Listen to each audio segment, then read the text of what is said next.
Welcome to N24 news. ముందుగా headlines చూద్దాం.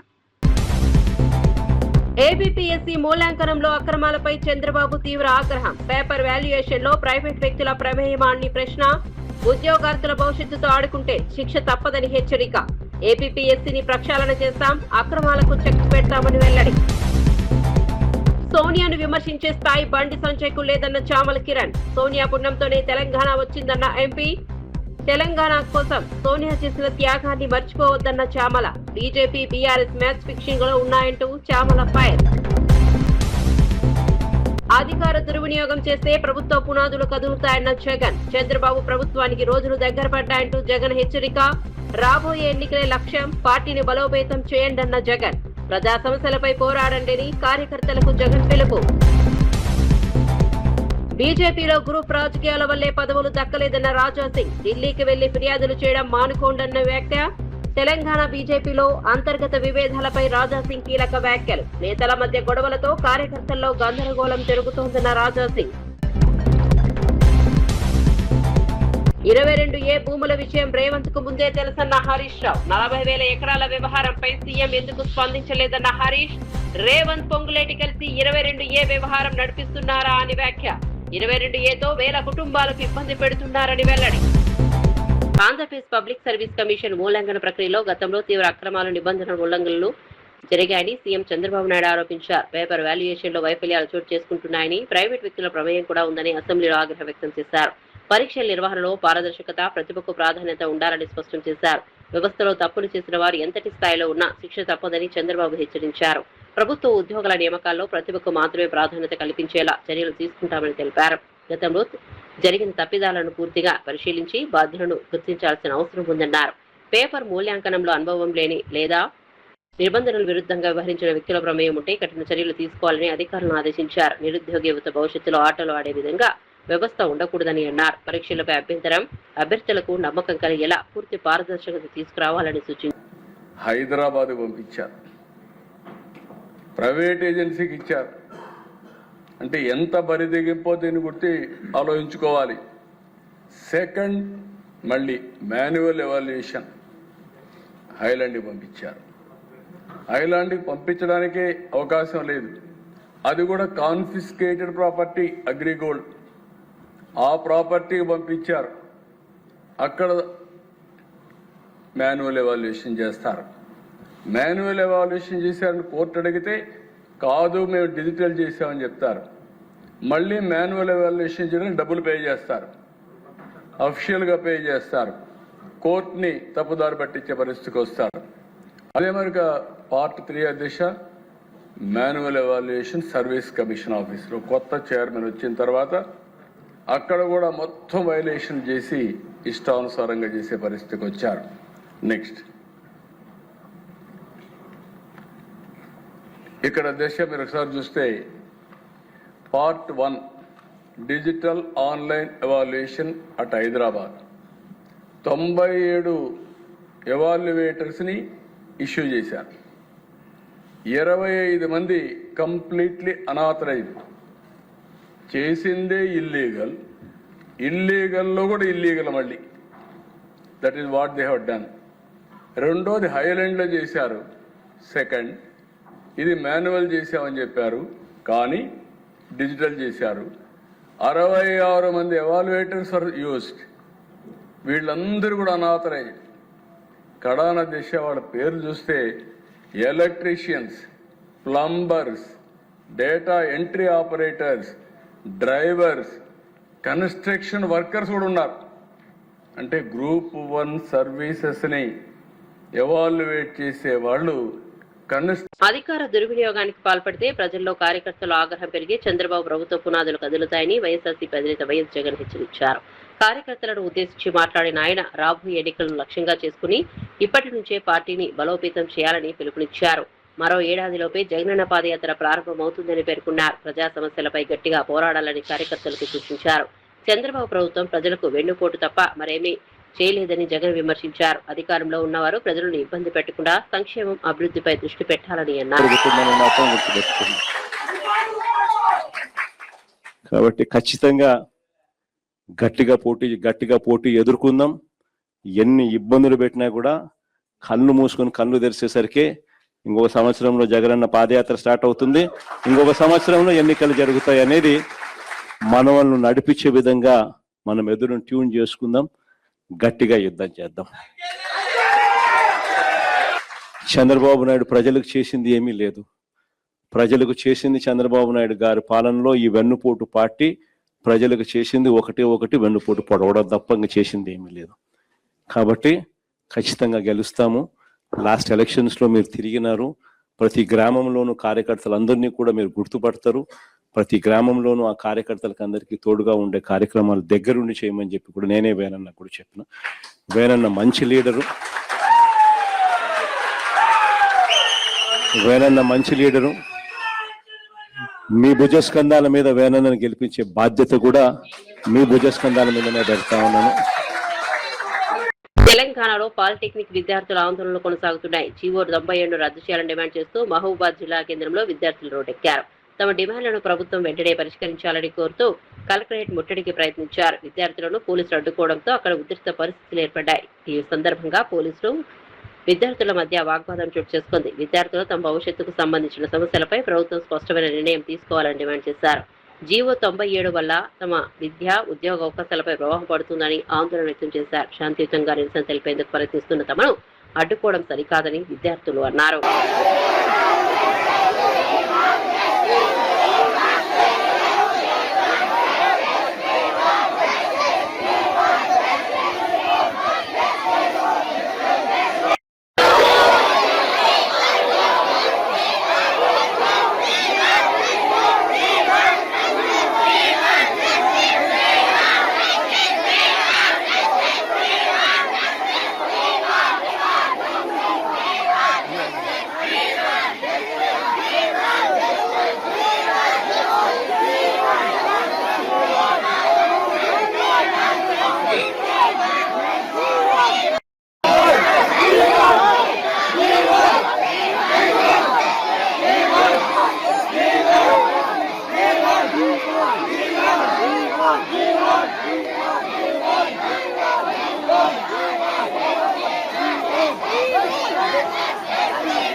మంత్రి పొంగులేటి శ్రీనివాసరెడ్డిపై తన వద్ద ఆధారాలు ఉన్నాయని బీజేపీ ఎమ్మెల్యే ఎల్లేటి మహేశ్వరరెడ్డి అన్నారు. పొంగులేటి వ్యవహారాలపై బహిరంగ చర్చకు తాను సిద్ధంగా ఉన్నానని ప్రకటించారు. అసెంబ్లీ మీడియా పాయింట్ వద్ద దీనిపై చర్చించేందుకు సిద్ధంగా ఉన్నానని చెప్పారు. తన వద్ద ఉన్న సాక్ష్యాధారాలను అవసరమైతే ఈడీ, సిబిఐ వంటి దర్యాప్తు సంస్థలకు అప్పగిస్తానని తెలిపారు. పొంగులేటి వ్యవహారాలపై కాంగ్రెస్ పార్టీ అధిష్టానానికి కూడా సమాచారం అందిస్తానని చెప్పారు. ఈ అంశంపై కాంగ్రెస్ అగ్రనేత రాహుల్ గాంధీకి ఆధారాలతో లేఖ రాస్తానని ప్రకటించారు. రాష్ట్రంలో అవినీతి అక్రమాలపై ప్రతిపక్షాలు ప్రశ్నిస్తున్నాయని అన్నారు. ఆరోపణలు చేయడం మాత్రమే కాకుండా వాటికి సంబంధించిన ఆధారాలను కూడా బయట పెడతామని స్పష్టం చేశారు. తనపై ఎలాంటి రాజకీయ ఒత్తిడి వచ్చినా వెనక్కు తగ్గేది లేదని తెలిపారు. రేపు 12 గంటలకు అసెంబ్లీ సాక్షిగా అసెంబ్లీ మీడియా పాయింట్ దగ్గర నేను సాక్ష్యాధారాలతో వస్తా. పొంగులేటి శ్రీనివాసరెడ్డి రావాలని నేను డిమాండ్ చేస్తా ఉన్నా. ఎట్టి పరిస్థితిలో ఈ సాక్ష్యాధారాలన్నీ కూడా నేను ఈడీకి, సిబిఐతో పాటు లోకాయుక్తకు కూడా కంప్లైంట్ చేయబోతున్నాం. అదే మాదిరిగా మీ అధ్యక్షుడు రాహుల్ గాంధీ, మీ పార్టీ అధ్యక్షుడు రాహుల్ గాంధీకి దీంట్లో వాటా ఉన్నట్టుగా మాకు అనుమానాలు ఉన్నాయి. మరి ఆయనకు కూడా ఖచ్చితంగా దీని మీద బహిరంగ లేఖ రాయడమే కాకుండా దీని సాక్ష్యాధారాలతోటి, ఈ డాక్యుమెంట్లతోటి నేను మీ ఆల్ ఇండియా అధ్యక్షుడు మీ రాహుల్ బాబాకి నేను లెటర్ రాసి, బహిరంగ లేఖ రాసి మరి మీ మీద చర్య తీసుకోవాలని చెప్పి డిమాండ్ చేస్తాం. తెలంగాణ భవన్ లో మాజీ మంత్రి హరీష్ రావును పలువురు 22A బాధితులు కలిసి తమ సమస్యలను వివరించారు. తమ ఆస్తులను 22A నిషేధిత జాబితాలో చేర్చడంతో రిజిస్ట్రేషన్లు నిలిచిపోయాయని వారు ఆవేదన వ్యక్తం చేశారు. సమస్య పరిష్కారం కోసం మంత్రి పొంగులేటి శ్రీనివాసరెడ్డికి ప్రాతినిధ్యం ఇచ్చినా స్పందన రాలేదని ఒక బాధితుడు ఆరోపించారు. తమ ప్రాతినిధ్యాన్ని చెత్తబుట్టులో పడేశారని వ్యాఖ్యానించారు.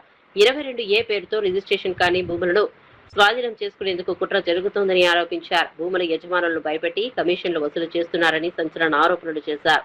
కొందరు వ్యక్తులు 30%, 50% కమిషన్లు డిమాండ్ చేస్తున్నారని పేర్కొన్నారు. ప్రభుత్వం నిషేధిత జాబితా విధానంపై స్పష్టత ఇవ్వాలని బాధితులు కోరుతున్నారు. తమ జీవిత పొదుపుతో కొనుగోలు చేసిన భూములు రిజిస్ట్రేషన్ కాకపోవడంతో తీవ్ర ఆందోళనకు గురవుతున్నారని తెలిపారు. మాకు రీసెంట్గా ఇప్పుడు 330 సర్వే నెంబర్ ఒకటి దీంట్లో 22 వేసారు సార్. అలాగే మాది ఇంకొకటి 52/1, 52/2 అని ఒక సర్వే నెంబర్ ఉంది. అది ఆల్రెడీ 22 పెట్టారు.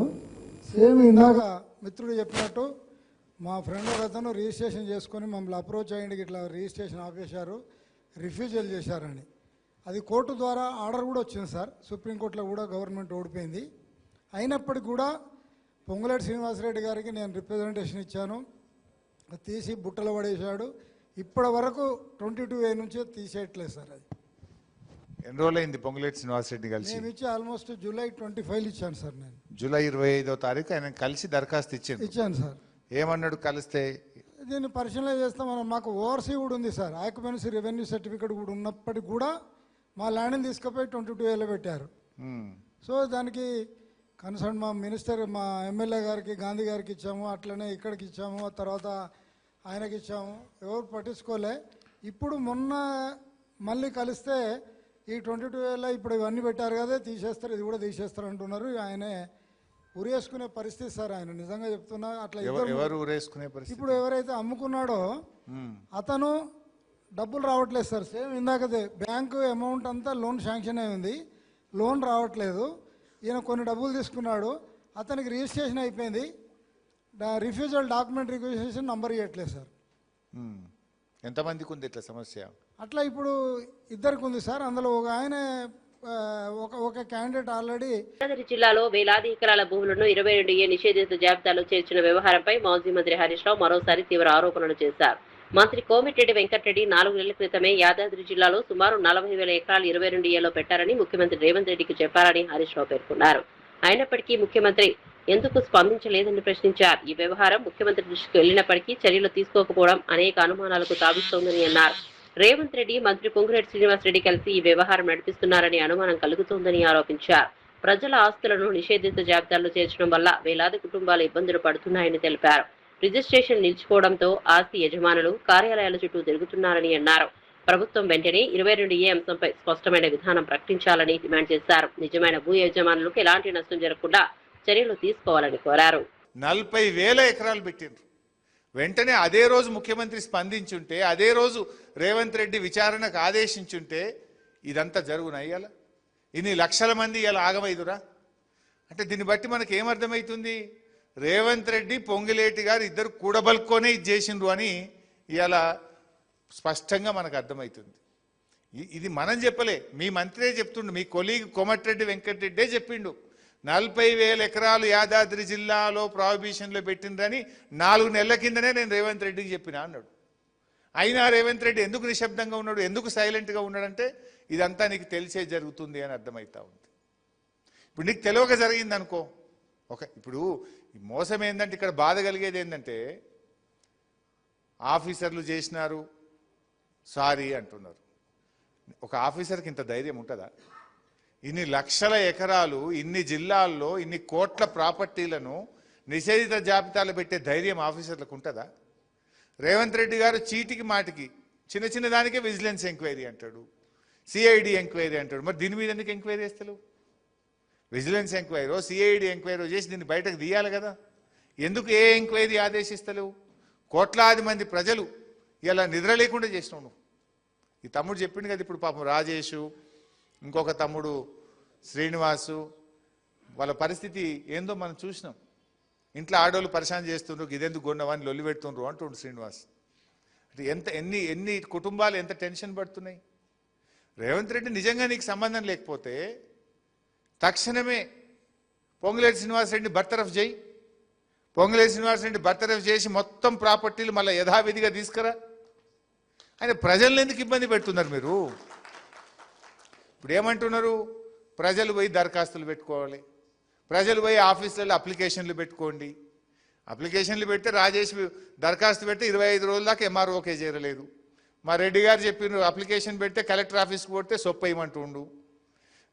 కలెక్టర్ యుఎల్సి ఆఫీస్కు 25 సార్లు పోతే ఎందుకు తిరుగుతున్నారు, మా దగ్గర రావద్దు పోండి అంటున్నారు. అప్లికేషన్లకు విలువే లేకుండా అయిపోయింది ప్రభుత్వంలో.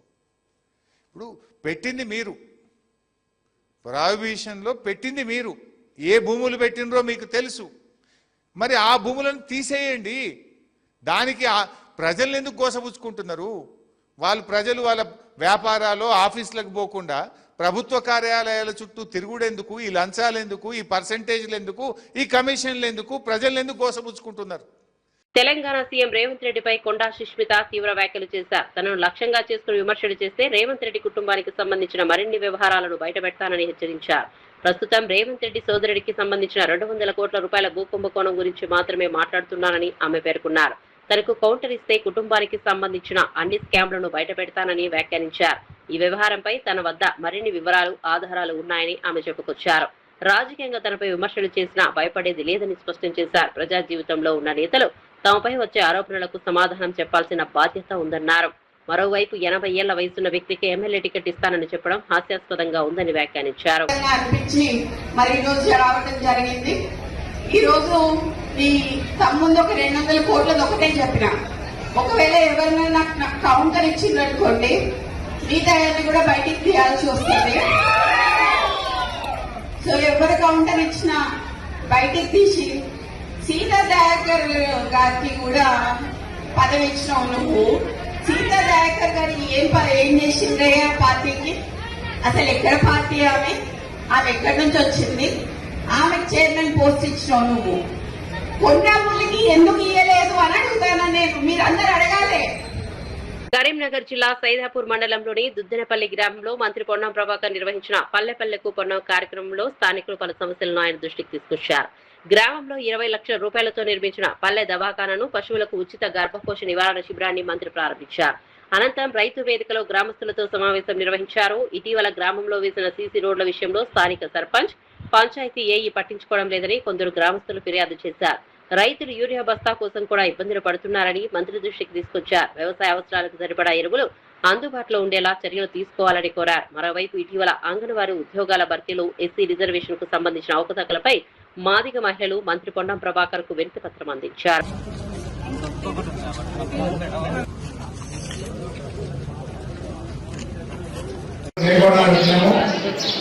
ఒకసారి పూర్తిగా తయారైన ఊరు అక్కడ చూసి ఎలక్ట్రిక్ ఏఈ గారు ఎక్కడ రోజు కరెంట్ అవుతుందా? కరెంట్ పోతుందా?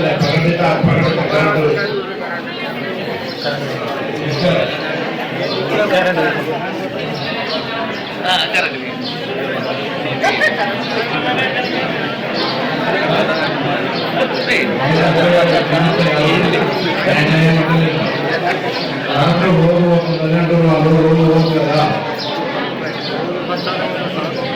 ఎప్పుడైనా మ్యాండేషన్ పోతుందా? రోజు ఉంటుందా?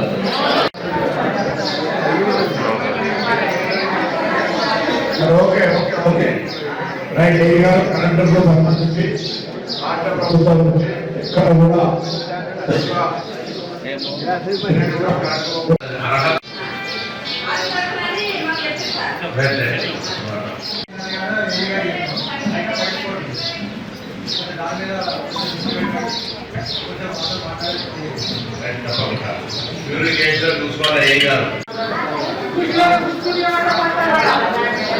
చెప్తానా అడుగుతున్నా చెప్పండి.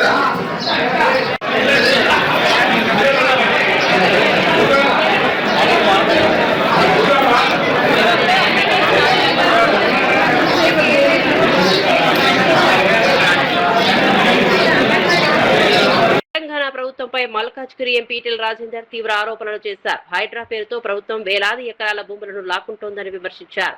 బడంగ్పేట్ ప్రాంతంలో 100 ఏళ్లుగా సాగు చేసుకుంటున్న భూములను ప్రభుత్వ భూములుగా పేర్కొంటూ స్వాధీనం చేసుకునేందుకు ప్రయత్నిస్తున్నారని ఆరోపించారు. దుండిగల్ గ్రామంలో సుమారు 500 మంది రైతులకు చెందిన భూములను ఆక్రమించుకునే ప్రయత్నం జరుగుతోందని అన్నారు. పేదలు, రైతులు ఎన్నో సంవత్సరాలుగా సాగు చేసుకుంటున్న భూములపై ప్రభుత్వం ఎందుకు కన్నేసిందని ప్రశ్నించారు. గత బీఆర్ఎస్ ప్రభుత్వంపై భూముల విషయంలో విమర్శలు చేసిన ప్రస్తుత కాంగ్రెస్ ప్రభుత్వం ఇప్పుడు మరింత దూకుడుగా వ్యవహరిస్తోందని ఆరోపించారు. కేసీఆర్ కంటే రేవంత్ రెడ్డి 10 అడుగుల ముందుకు వేసి భూములను లాక్కుంటున్నారని వ్యాఖ్యానించారు. పరిధిలో ఎందుకంటే న్యూలీ ఎక్స్పాండెడ్ సిటీ అంతా అటే ఉంటది కాబట్టి కూకటపల్లి హైటెక్ సిటీ నుంచి మొదలుపెట్టి హయాత్నగర్ దాకా లక్ష్మాపురం నుంచి మొదలుపెట్టి తుర్కపల్లి వరకు కూడా మాదే ఉంటది కాబట్టి కొన్ని వేల ఎకరాల భూములు ఆనాడు ఈ పేదల భూములు ఏవైతున్నాయో గుంజుకుంటా ఉన్నాడు. దాంట్లో మొట్టమొదలుగా దుర్మార్గం ఏంటంటే బడంగపేట అనేటువంటి ఒక మున్సిపాలిటీ ఉంటది. 5 తరాలుగా సాగు చేసుకుంటున్నారు. వాళ్ళు జ్ఞానం ఉండవలసింది ఎక్కడ అంటే ప్రైవేటు భూములు ఏ రైతైనా కౌలు తీసుకుంటే 12 ఏళ్ళు 13 ఏళ్ళ కనుక వరుస పెట్టి కనుక ఉంటే కాస్తకాలంలో ఉంటే 38 ఈ కింద ఆయనకు 40% భూమి మీద హక్కులు వస్తాయి. కానీ ఇక్కడ 100 సంవత్సరాల నుంచి ఉన్నప్పటికి కూడా 70-80 సంవత్సరాల నుంచి సాగు చేసుకుంటున్నప్పటికి కూడా గవర్నమెంట్ భూమి అని చెప్పి గుంజుకుంటున్నంటే ఎంత దుర్మార్గులో ఎంత మూర్ఖులో ఒకసారి అర్థం కావాలి మనకు. అంటే ప్రైవేట్ వాళ్ళ భూములు మాత్రం కబ్జా కాలంలో ఉంటే నువ్వు 38 కింద ఇస్తున్నావు, కానీ ప్రభుత్వపరమైన భూములలో ఇవాళ వాటిని మాత్రం నువ్వు గుంజుకునే ప్రయత్నం చేస్తున్నావు అంటే ఎంత భూదందాలకు పాల్పడుతున్నారు, ఎంత దుర్మార్గానికి ఒడిగడుతున్నారో దాన్ని బట్టి మనకు అర్థం కావాలి. దాంట్లో అక్కడి ప్రాంత ప్రజానికం రైతులంతా కూడా కన్నీరు మున్నీరై అయ్యా మాకున్న భూమే ఇది. ఆనాడు 45 ఎకరాల 16 గుంటల భూమి, అక్కడ 50 మంది రైతులు ఆనాడు ఉండే, ఇవాళ 400 మంది రైతులు ఉన్నారు. అయ్యా మేము తల గుంటడు కూడా ఇల్లు కట్టుకోవడానికి అని చెప్పి ఎన్నిసార్లు మొరబెట్టుకున్నా కూడా అక్రమంగా గుంజుకున్నారు తప్ప ఆనాడు టీఆర్ఎస్ ప్రభుత్వం వాళ్ళకు మాత్రం న్యాయం చేయలే. అది బడంగపేట మున్సిపాలిటీ. మా మల్లారెడ్డి గారిని అన్నాడు ధరణి పోయిందన్నా కానీ ధోరణి పోలేదు అని చెప్పి, భూభారతి దేవుడేరు భూ ఆరతిగా మారిపోయిందని చెప్పి చెప్తుండే నేను అక్కడ పోతాడు. దుండిగల గ్రామంలో సర్వే నంబర్ 452, 453 400 ఎకరాల భూమి, దాదాపు 500 మంది రైతులకు ఆనాడు కొంత పట్టాలు ఇచ్చిండ్రు, కొంత 100 సంవత్సరాలుగా 70 సంవత్సరాలుగా ఉన్న గ్రామస్తులు కాబట్టి దున్నుకుంటా ఉన్నారు. ఇవాళ ఆ భూములన్నీ కూడా దుండిగల గ్రామంలో ఉన్న మొత్తం 400 సర్వే నంబర్ లో ఉన్న 500 మంది రైతుల భూములన్నీ కూడా ఇవాళ ఆక్రమించుకునే ప్రయత్నం చేస్తున్నాడు. కనీసం కంపెన్సేషన్ కూడా వాళ్ళు మాట్లాడతలేరు. అదే బోరంపేట గ్రామం దాని పక్కకే ఉంటుంది. సర్వే నంబర్ 166 లో 150 మంది రైతులు 80 సంవత్సరాలుగా 440 ఎకరాల్లో వ్యవసాయం చేసుకుంటారు. ఇవాళ ఆ భూములను ఇవాళ గుంజుకునే ప్రయత్నం చేస్తున్నాడు. అదే గ్రామంలో 472 సర్వే నంబర్లో 30 ఎకరాల భూమి గతంలో విద్యుత్ శాఖకు మాకు అవసరం ఉంది, మిగతా అంతా మీకే ఇస్తాం, ఇక్కడ సబ్స్టేషన్ ఏర్పాటు చేయమంటే కొంత ఇచ్చిండ్రు ఉదారంగా. నిన్న మొన్న మొత్తం ప్రీకాస్ట్ వాటితోటి మొత్తం గోడ కడతాడు. నేను పోయి ధర్నా చేస్తే అక్కడ ఉన్న ఎంఆర్ఓ అంటాడట, అవునా 80 ఏళ్ళు ఉంటేంది 100 ఏళ్ళు ఉంటేంది, ఇది ప్రభుత్వపరమైన భూమి, అయ్యా మేము ట్యాక్స్ కట్టినాం కదా, ట్యాక్స్ నువ్వు దున్నుకున్నావు కట్టినావు, పుక్కలు కట్టినావు అని చెప్పి మాట్లాడుతుంటే ఎంత అహంకారం ఉందో మనకు అర్థం కావాలి. బీజేపీ నుంచి బయటకు వెళ్లిన ఎమ్మెల్యే రాజాసింగ్ తెలంగాణ బీజేపీ వ్యవహారాలపై కీలక వ్యాఖ్యలు చేశారు. తెలంగాణ బీజేపీలో తరచూ గ్రూప్ రాజకీయాలు జరుగుతున్నాయని ఆయన విమర్శించారు. పార్టీ నేతలు ఒకరిపై ఒకరు ఫిర్యాదులు చేసుకుంటూ ఢిల్లీకి వెళ్లడం వల్లే సమస్యలు పెరుగుతున్నాయని అన్నారు. ఇదే పరిస్థితి కారణంగా బీజేపీ జాతీయ కార్యవర్గంలో తెలంగాణ నాయకులకు తగిన ప్రాధాన్యత దక్కలేదని అభిప్రాయపడ్డారు. నాయకులు వ్యక్తిగత విభేదాలను పక్కన పెట్టి పార్టీ బలోపేతంపై దృష్టి పెట్టాలని సూచించారు. తెలంగాణలో బీజేపీకి మంచి అవకాశాలు ఉన్నప్పటికీ అంతర్గత విభేదాలు పార్టీకి నష్టం చేస్తున్నాయని అన్నారు. ప్రతి ఎన్నికల సమయంలో గ్రూపులుగా విడిపోయి పనిచేయడం వల్ల కార్యకర్తల్లో కూడా గందరగోళం ఏర్పడుతోందని పేర్కొన్నారు. నాయకత్వంపై నమ్మకం పెంచుకోవాలని, ఒకరిపై ఒకరు ఫిర్యాదులు చేయడం మానుకోవాలని రాజాసింగ్ సూచించారు. భారతీయ జనతా పార్టీ గవర్నమెంట్ రావాలని ఒక మంచి ఆయన ఒక యుద్ధం చేయడానికి సైన్యం తయారు చేసిండు. కానీ తెలంగాణ నుంచి ఒక్క కూడా పేరుని వాళ్ళు ఇంక్లూడ్ చేయలేదంటే మన తెలంగాణ పెద్ద నాయకులు ఒక్కసారి ఆలోచన చెయ్యాలి. ఎందుకంటే ప్రతిసారి గ్రూప్ రాజకీయం ప్రతిసారి కంప్లైంట్ ఢిల్లీకి వెళ్ళాలి, కంప్లైంట్ ఇవ్వాలి. ఈ పెద్ద నాయకులు కూడా అరే ఈ తెలంగాణ మన బీజేపీ అధికారులు మారరు, అందుకోసం వేరేకి అవకాశం ఇద్దామని ఆ విధంగా ఆ యాంగిల్లో వెళ్ళినారని నేను అనుకుంటున్నాను. కనీసం ఎప్పుడైనా మా తెలంగాణ నాయకులకి నా ఒక నివేదిక, మీరు ఈ గ్రూప్ రాజకీయంని పక్కా పెట్టి మనమందరం ఒక్కటే, మన లక్ష్యం ఒక్కటే, ఏ విధంగా బంగాల్లో భారతీయ జనతా పార్టీ గవర్నమెంట్ రానికి అందరూ ఒకటై ఒక యుద్ధం చేసినారు. దాని తర్వాతనే బంగాల్ అట్లాంటి రాష్ట్రంలో కూడా భారతీయ జనతా పార్టీ గవర్నమెంట్ వచ్చిందంటే అక్కడ గ్రూపిజంని పక్కా పెట్టి ఇది నా పార్టీ, ఇది నా రాష్ట్రంలో భగవాన్. ఇక వార్త వివరాల్లోకి వెళ్తే భువనగిరి ఎంపీ చామల కిరణ్ కుమార్ రెడ్డి కేంద్ర మంత్రి బండి సంజయ్ వ్యాఖ్యలకు కౌంటర్ ఇచ్చారు. ప్రత్యేక తెలంగాణ రాష్ట్రం ఏర్పాటులో సోనియా గాంధీ కీలక పాత్ర పోషించారని అన్నారు. తెలంగాణ ప్రజల ఆకాంక్షను గౌరవించి సోనియా గాంధీ రాష్ట్రాన్ని ఏర్పాటు చేశారని తెలిపారు. కరీంనగర్లోనే తెలంగాణ ఏర్పాటు చేస్తామని ఆమె ప్రకటించిన విషయాన్ని గుర్తు చేశారు. సోనియా గాంధీ పుణ్యంతోనే తెలంగాణ ఏర్పడిందని, ఇప్పుడు తామంతా ఎంపీలుగా ఉన్నామని చెప్పారు. ఆమెను విమర్శించే స్థాయి బండి సంజయ్కు లేదని వ్యాఖ్యానించారు. తెలంగాణలో బీజేపీకి ప్రజల మద్దతు లేదని అన్నారు. బీఆర్ఎస్ బీజేపీ మధ్య మ్యాచ్ ఫిక్సింగ్ ఉందని ఆరోపించారు. కాంగ్రెస్ ప్రభుత్వం రైతు రుణమాఫీ, రైతు భరోసా, పంట బోనస్, మహిళలకు ఉచిత బస్సు, ఇందిరమ్మ ఇల్లు, ఉచిత విద్యుత్, సబ్సిడీ గ్యాస్ వంటి పథకాలు అమలు చేస్తోందని చెప్పారు. ఉన్న ఎంపీలల్లో 50% కంటే ఎక్కువ మంది వద్దన్నా ఆంధ్రప్రదేశ్కి సంబంధించిన వాళ్ళు తెలంగాణ ఇచ్చింది. ఆమె పుణ్యాననే ఈరోజు మనమందరం కూడా ఒక రాష్ట్రానికి, ప్రత్యేక రాష్ట్రానికి ఎంపీలుగా, లీడర్లుగా ఎదిగినాం. ఇప్పుడు ఆమె సాంప్రదాయం గురించి మాట్లాడాల్సిన అవసరం లేదు, నీకు ఆ స్థాయి లేదు. నేను ఇంకొకటి చెప్తా. 2014 నుంచి అధికారంలో ఎవరు ఉన్నారు సెంట్రల్లో? కేసీఆర్ ఈ రాష్ట్రానికి ముఖ్యమంత్రి అయిన మొదటి రోజు నుంచి ప్రధానమంత్రి నరేంద్ర మోడీ గారు సెంట్రల్లో ప్రైమ్ మినిస్టర్గా ఉన్నాడు. మీ స్నేహితుడు మీతో పాటు కిషన్ రెడ్డి గారు సెంట్రల్లో అధికారంలో ఉన్నారు. ఆయన కూడా ఈ రాష్ట్రానికి అధ్యక్ష పదవి చేసిండు. ఆయన తర్వాత మీరు అధ్యక్ష పదవి చేసిండ్రు. మరి 2023లో మిమ్మల్ని అధికారంలోకి రాకుండా ఆపిందెవరు? 2018లో మిమ్మల్ని అధికారంలోకి రాకుండా ఆపిందెవరు? మీ మీద ప్రజలకు, మీ పనుల మీద, మీ చిత్తశుద్ధి మీద నమ్మకం లేదు కాబట్టే తెలంగాణలో మీతో పాటు మీరు రాష్ట్ర అధ్యక్షునిగా బీజేపీలో ఉన్నప్పుడు రేవంత్ రెడ్డి గారు పీసీసీ ప్రెసిడెంట్ ఉంటే ఆయనను నమ్మి ఓట్లేసిర్రు. కేసీఆర్ మీద నమ్మకం కోల్పోయింది వాస్తవమే. కేసీఆర్ చేసినటువంటి స్కాములు, కాళేశ్వరం కానీ, కేసీఆర్ చేసినటువంటి ఈ ఫార్ములా రేస్ స్కామ్ కానీ, కేసీఆర్ చేసినటువంటి అప్పులు కానీ, కేసీఆర్ మిగులు రాష్ట్రాన్ని అప్పుల రాష్ట్రం దిశగా దోచుకుంటున్నప్పుడు నిమ్మకు నీరెత్తినట్టుగా ఎందుకుంది బీజేపీ? ఈరోజు కాంగ్రెస్, బీఆర్ఎస్ కలిసి పనిచేసినాయని చెప్తున్నావు. మొన్న 8 మంది ఎంపీలను అవధానం చేసి గెలిపించింది బీఆర్ఎస్ పార్టీ కాదా? ఒక్కసారి నీ పార్లమెంట్ నియోజకవర్గంలో సిరిసిల్ల, సిద్దిపేట, కొన్ని నియోజకవర్గాలల్లో చుట్టుపక్కల ఆ ప్రాంతాల్లో, నీ పార్లమెంట్లో ముఖ్యంగా అసెంబ్లీ ఎన్నికలలో ఓట్లు బీఆర్ఎస్కి ఎన్ని వచ్చినాయి? మరి మా ఓట్లన్నీ నీకెందుకు పడ్డాయో ఒకసారి ఆలోచించాలి. మీరు మ్యాచ్ ఫిక్సింగ్ చేసి ఎట్టి పరిస్థితిలో 10 ఏళ్లలో దోచుకపోతుంటే కూడా నిమ్మకు నీరెత్తినట్టుగా ఉండి ఇంటర్నల్ మ్యాచ్ ఫిక్సింగ్ చేసింది మీరు. ఈ రాష్ట్రంలో మీరు అధికారంలోకి రావాలని పగటి కళలు గలాల్చిందే. ఎందుకంటే మేమేం చేస్తున్నాం అనేది ప్రజలు చూస్తున్నారు. మేమేమి ఎంక్వైరీలు పెట్టినాము, ఏం చేస్తున్నాము, వాళ్ళు చేసిన తప్పిదాలను ప్రజల మధ్యనకి ఎలా తీసుకొస్తున్నామో చెప్పినాం. ఇవాళ రాష్ట్రంలో అధికారంలోకి వచ్చినాక మేము ఇచ్చిన గ్యారంటీలు ఇస్తున్నామా లేదా మీరు చెప్పాల్సిన అవసరం లేదు. ఇవాళ ఇందిరమ్మ ఇల్లులు కానీ 2014 నుంచి 2023 సమయంలో ఒక్కరోజు కూడా రుణమాఫీ చేసిన దాఖలాలు లేవు. నటి నిధి అగర్వాల్ బుధవారం ఎన్ఫోర్స్మెంట్ డైరెక్టరేట్ విచారణకు హాజరయ్యారు. నిషేధిత బెట్టింగ్ యాప్లకు ప్రచారం చేసిన వ్యవహారంలో ఆమెను విచారించేందుకు ఈడీ అధికారులు సమన్లు జారీ చేసినట్లు సమాచారం. ఈ నేపథ్యంలో నిధి అగర్వాల్ హైదరాబాద్ లోని ఈడీ కార్యాలయానికి వెళ్లారు. బెట్టింగ్ యాప్ల ప్రచారానికి సంబంధించి ఆమె తీసుకున్న పారితోషిక కమిషన్లపై అధికారులు ప్రశ్నలు అడిగినట్టు తెలుస్తోంది.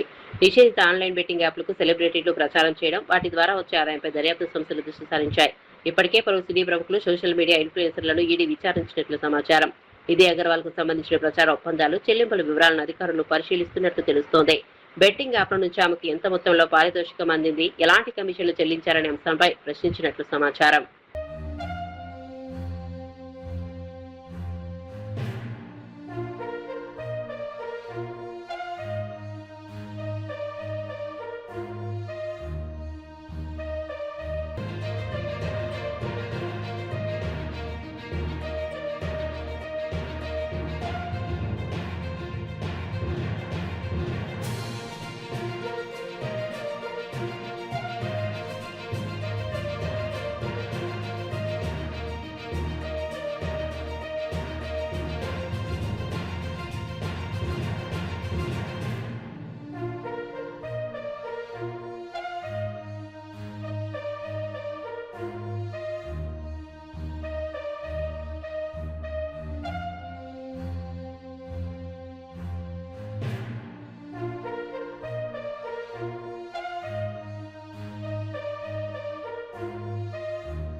ఏపీపీఎస్సీ మూల్యాంకనంలో అక్రమాలపై చంద్రబాబు తీవ్ర ఆగ్రహం. పేపర్ వాల్యుయేషన్ లో ప్రైవేట్ వ్యక్తుల ప్రమేయమాన్ని ప్రశ్న.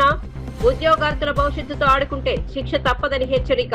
ఏపీపీఎస్సీని ప్రక్షాళన చేస్తాం, అక్రమాలకు చెక్ పెడతామని వెల్లడి. సోనియాను విమర్శించే స్థాయి బండి సంజయ్కు లేదన్న చామల కిరణ్. సోనియా పుణ్యంతోనే తెలంగాణ వచ్చిందన్న ఎంపీ. తెలంగాణ కోసం సోనియా చేసిన త్యాగాన్ని మర్చిపోవద్దన్న Chamala. BJP BRS match fixing లో ఉన్నాయంటూ చామల ఫైర్. అధికార దుర్వినియోగం చేస్తే ప్రభుత్వ పునాదులు కదులుతాయన్న జగన్. చంద్రబాబు ప్రభుత్వానికి రోజులు దగ్గర పడ్డాయంటూ జగన్ హెచ్చరిక. రాబోయే ఎన్నికలే లక్ష్యం, పార్టీని బలోపేతం చేయండన్న జగన్. ప్రజా సమస్యలపై పోరాడండి కార్యకర్తలకు జగన్ పిలుపు. బీజేపీలో గ్రూప్ రాజకీయాల వల్లే పదవులు దక్కలేదన్న రాజాసింగ్. ఢిల్లీకి వెళ్లి ఫిర్యాదులు చేయడం మానుకోండన్న వ్యాఖ్య. తెలంగాణ బీజేపీలో అంతర్గత విభేదాలపై రాజాసింగ్ కీలక వ్యాఖ్యలు. నేతల మధ్య గొడవలతో కార్యకర్తల్లో గందరగోళం జరుగుతోందన్న రాజాసింగ్. 22A భూముల విషయం రేవంత్ కు ముందే తెలుసన్న హరీష్ రావు. 40,000 ఎకరాల వ్యవహారంపై సీఎం ఎందుకు స్పందించలేదన్న హరీష్. రేవంత్ పొంగులేటి కలిసి 22A వ్యవహారం నడిపిస్తున్నారా అని వ్యాఖ్య. 22Aతో వేల కుటుంబాలకు ఇబ్బంది పెడుతున్నారని వెల్లడి. మరిన్ని అప్డేట్స్ కోసం చూస్తూనే ఉండండి ప్రత్యక్ష.